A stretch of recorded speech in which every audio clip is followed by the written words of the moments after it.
Ce matin, le titre de mon message, c'est « Travail à la manifestation de Christ ». L'objectif de Dieu, la priorité de Dieu, ce n'est pas d'abord de répondre à tes besoins. Mais l'objectif et la priorité de Dieu, c'est que Christ soit révélé et visible. Donc Christ est le but ultime de Dieu. C'est la priorité de Dieu pour ta vie. Tu es Christ lorsque tu nais de nouveau. Parce que lorsque nous naissons de nouveau, nous devenons de nouvelles créatures. Nous devenons de Christ. Donc à la nouvelle naissance, nous sommes de Christ. Tout ce dont nous avons besoin est déjà enfoui dans ton esprit. Galates chapitre 5, à partir du verset 22, tu vois qu'on est en train de te parler de la manifestation ou encore de porter les fruits de l'esprit. Donc, amener Christ à être visible, en d'autres termes, c'est porter les fruits de l'esprit. Lorsque tu portes le fruit de l'esprit, tu arrives à la dimension où à travers toi, on peut voir l'amour, on peut voir la joie, on peut voir la paix. Alors, à ce moment-là, Christ est visible à travers toi. C'est qu'à travers ta vie, on ne voit plus la haine, la colère, la jalousie, l'envie.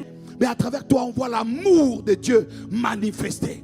On voit la patience de Dieu manifestée. Alors là, on peut dire que Christ est en train de devenir visible. Parce que si Christ n'est pas formé, la puissance va t'amener à être révélée au monde. Ta puissance, la puissance va faire en sorte que ta renommée se répande. Lorsque Jésus a été revêtu de l'Esprit, sa renommée s'est répandue. Mais ce qui te garde, ce qui te reste établi sur de solides fondements, c'est Christ pleinement formé en toi.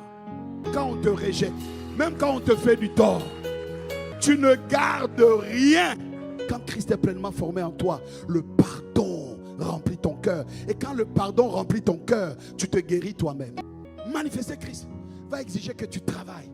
Donc, ça va exiger que tu pratiques sa parole, que tu obéisses à sa parole et à sa voix. C'est difficile. Donc, tout va dépendre de la pratique de la parole de Dieu. C'est ça qui va t'amener à faire disparaître ce qui est de l'enfant et à laisser apparaître ce qui est de Dieu. 1 Corinthiens chapitre 13 verset 11. Lorsque j'étais enfant, j'ai parlé comme un enfant, j'ai pensé comme un enfant, j'ai raisonné comme un enfant. Lorsque je suis devenu homme, j'ai fait disparaître ce qui était de l'enfant. J'ai commencé à travailler, à manifester Christ, à quitter l'étape d'enfant et à commencer à progresser vers l'étape d'adulte. Comment tu fais disparaître ce qui est de l'enfant?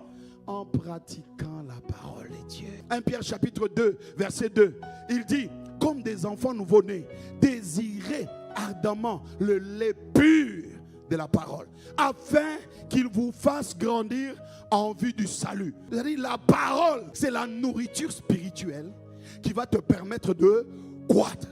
Parole de Dieu, c'est la nourriture spirituelle. L'eau de la parole vient te laver, te nettoyer, enlever ce qui n'est pas de Christ pour faire paraître ce qui est de Christ, à condition que tu acceptes d'obéir. Donc Dieu nous envoie sa parole qui est pure, qui contient toutes les nutritions pour te faire croître, pour que tu ne restes pas bébé.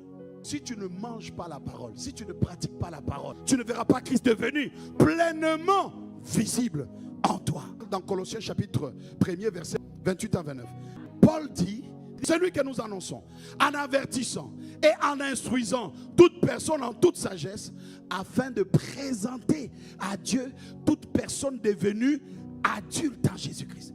Donc Paul est en train de nous dire que tout ce que je fais, la priorité, c'est Christ, qu'il soit pleinement formé.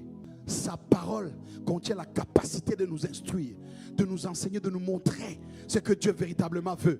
C'est pour cela que tu dois apprendre à garder, à développer la romance à travers la pratique de la parole de Dieu.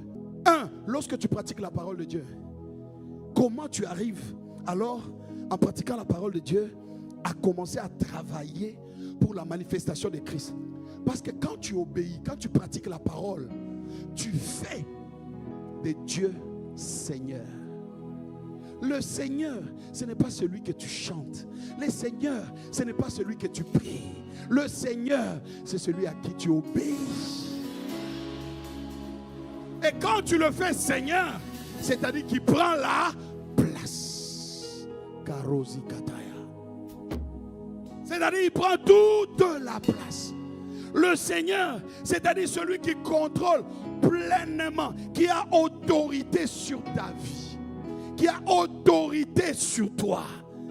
Romains chapitre 6, verset 16. Ne savez-vous pas, vous connaissez le passage, qu'en vous livrant à quelqu'un comme esclave, vous êtes esclave de celui à qui vous obéissez. En d'autres termes, vous répondez aux besoins, aux pensées, aux directives de la personne à qui vous obéissez. Donc, si vous obéissez à Dieu, vous répondez à ce qu'il demande et exige. Or, si vous n'obéissez pas à Dieu, c'est-à-dire que tu obéis à quelqu'un d'autre. Dis à ton voisin, à qui tu obéis? Or, c'est soit tu obéis à Dieu, soit tu obéis au diable. Or, si tu obéis à Dieu, tu vas manifester la nature de Dieu. Si tu obéis à Dieu, tu vas manifester les œuvres de Dieu.